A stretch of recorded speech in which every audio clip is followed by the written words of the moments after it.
Hi everyone, welcome to this other episode of the podcast, The Survivor. Surviving witches and warlocks, transcending traumatic experiences. So let's start with the workspace in the US. After that encounter with the angel of death, I called family back home. And my mother went to spiritual healers with psychic abilities. One of them told her, "Your child is dying. She has been attacked by a heavy witchcraft that has spread to every part, every inch of her body. If we don't act quickly, they will just call you and tell you that your child is dead, and they will send the curse back to you."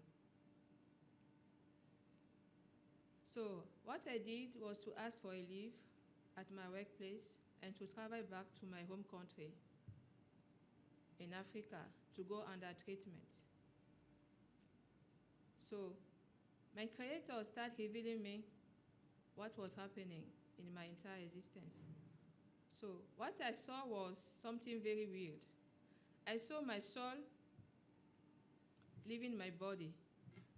So what God did, where all those people wanted me dead badly and were doing all type of witchcraft, because all of them came together. People from my past family, so blood relative, people from friendship space, people from religious community, people from professional community, people from my past workplace in Togo, and people from that workplace I was in the US. So they came together to analyze me, and their aim was to siphon life out of me and share it between them, among themselves. So what my Creator did and what he showed me, starting from that day when I discussed with the angel of death, he showed me my body when the soul was leaving my body. So there was an angel that God sent to remove my soul. It means I was dead in the spiritual realms.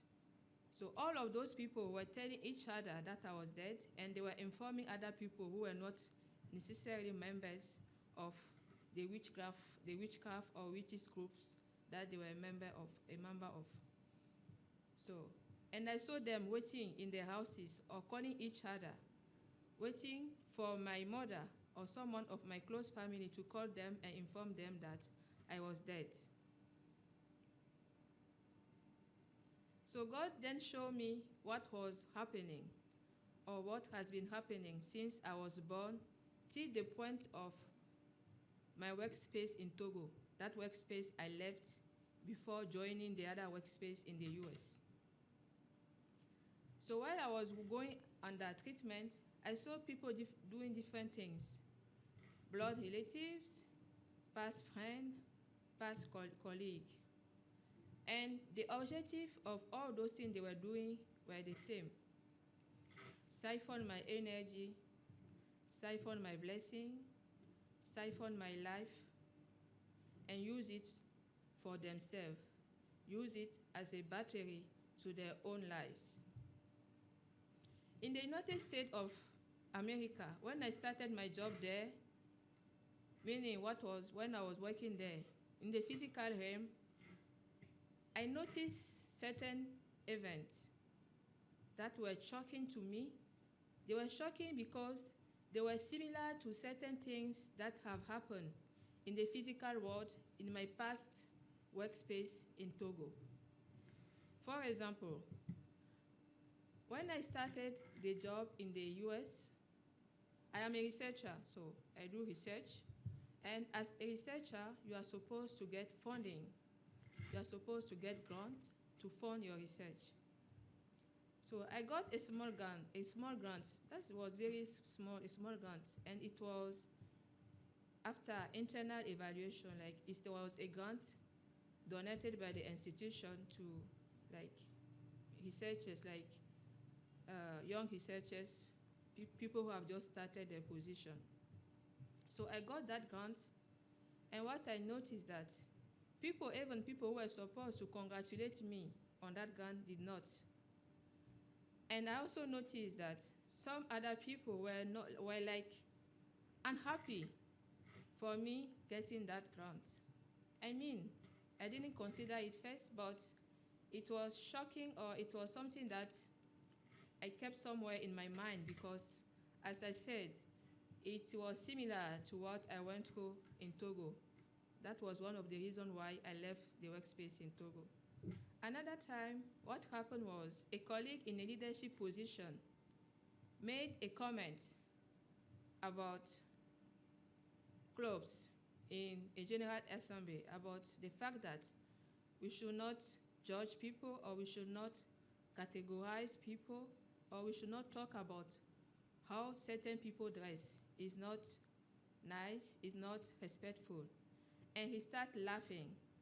And most of the whole assembly also joined in that laugh. And I was very surprised that someone in such a position could make such a comment and start laughing about it. I just recognized also a pattern of something that has also happened in Togo. Someone in a higher position, to make you lose your confidence, will mock you in front of a general assembly. I saw that it happened in the US, and I was very surprised, but I still recognized something. I put it in my mind somewhere. Another fact that was also major that has happened is, after some times working as a researcher, you are supposed to make your first presentation in front of your peers. And I did it. And also, the reaction I've noticed from people were shocking.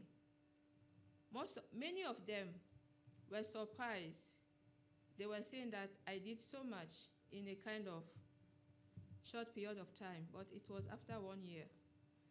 And I didn't see any type of encouragement or any type of support in what I did. And I also recognized that that was what has happened to me in my previous workspace in Togo, where you did a good job. May it seem that there is always something people will say about it, or they seem unhappy that you are doing a good job. But the thing is, after my presentation, something shifted in the workspace, in the fact that when I want to work, I don't have the same access to equipment, or when the equipment is available for me to do work with, at that time, I recognize I will see that the equipment needs to be repaired. There is something going on wrong with the equipment. That's why I started to ask myself questions, and I started to think that if people here are acting exactly like people I fled from, let's say I fled from in Togo, maybe they are doing the same thing behind me that I was not aware of. And from that point, I decided that that environment was not safe for me, and I needed to find the right time to leave the environment. So what was happening behind the scene is, in that workspace in the US, there was a cult, an occultist group, like in Togo, in that workspace also in Togo. So that occultist group, when I started my job, they targeted me as someone they could use as a sacrifice to the entity. So in that workspace, I have been crucified like Jesus. So they crucified me in the spiritual realms, like they did to Jesus, what we know how Jesus was crucified. So they crucified me in the spiritual realms, and I was then given as a sacrifice to the entity. And all the members of that group were siphoning my energy, siphoning everything, everything that they needed in their own lives. Some of them wanted to be me, exactly, literally be me. Literally be me. It's not like having the same interest like me, no. They wanted to take over my entire life. But take over my entire life, not as all the struggle or all the work I have done on myself, no. Just take the positive outcome coming from the work I have done or I keep doing on myself. And what has happened is, before in September, that when we were in September in the physical world, we were in the office, and we there was kind of F shake. The building has shaken a little bit, and everybody was like, what was happened? And we didn't know exactly what was happening, but it was not something that was serious, so we just went back to our daily work. But the thing is, that shaking is because the entity that I have been sacrificed to came. That entity was a snake. And I think that was the first thing I killed when I came back from my sick leave, when I came back from my sick leave from Togo. The thing is, when I was in my sick leave, God didn't reveal to me what was happening in that workspace. He did not, because he knew that if he did, I won't come back. So he did not, because he wanted me to come back and to face all the things that was happening and to see it by myself.